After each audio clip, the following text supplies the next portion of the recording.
Bonjour, on va entamer l'initiation à Octave. Donc on va commencer par l'utilisation d'Octave comme simple calculatrice. Faisons les opérations arithmétiques élémentaires.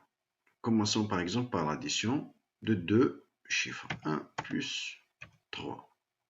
Ça donne 4. Alors, vous avez la réponse, c'est 1 égale 4. Donc 1 plus 3 vous donne 4 et cette valeur est stockée dans une variable du nom ins qui est générée automatiquement, simplement parce qu'on n'a pas spécifié de nom de variable. Donc faisons de la soustraction, par exemple 4 moins 7, ça vous donne moins 3. 1 divisé par 5, ça vous donne 0,2. 2 fois 3, ça vous donne 6. Donc vous voyez que on fait le calcul élémentaire comme une calculatrice. Calculons par exemple la racine carrée de 2. Alors la racine carrée, c'est une fonction prédéfinie dans Octave et son nom c'est SQRT. Entre parenthèses, on donne le chiffre pour lequel on veut calculer la racine carrée. Par exemple, 2. Racine carrée de 2, ça donne 1,42. Si on calcule la racine carrée de 3, donc ça devrait donner 1,7321, qui est le... Calculons par exemple log de 10. Log de 10. Ça vous donne 2,3026.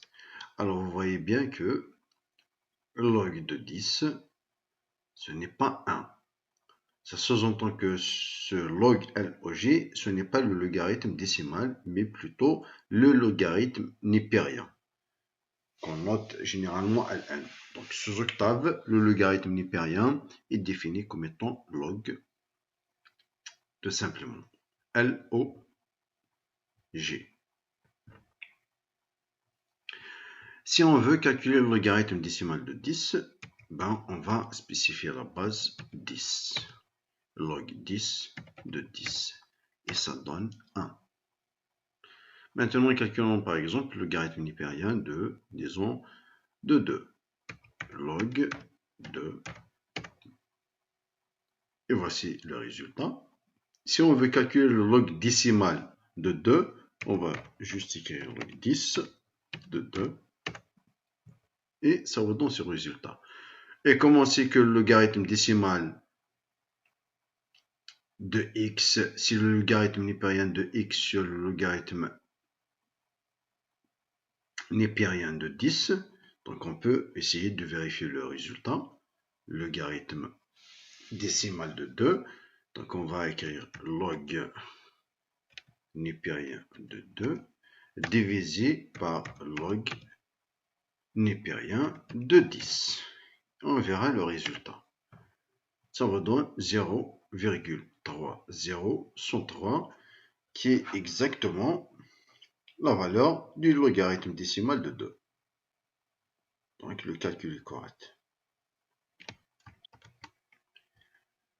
Si je veux calculer la puissance d'un nombre, par exemple 2 puissance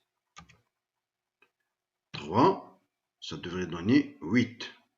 Donc puissance, on le fait avec l'accent circonflexe. Ça donne 8. 10 puissance 2, ça donne 100.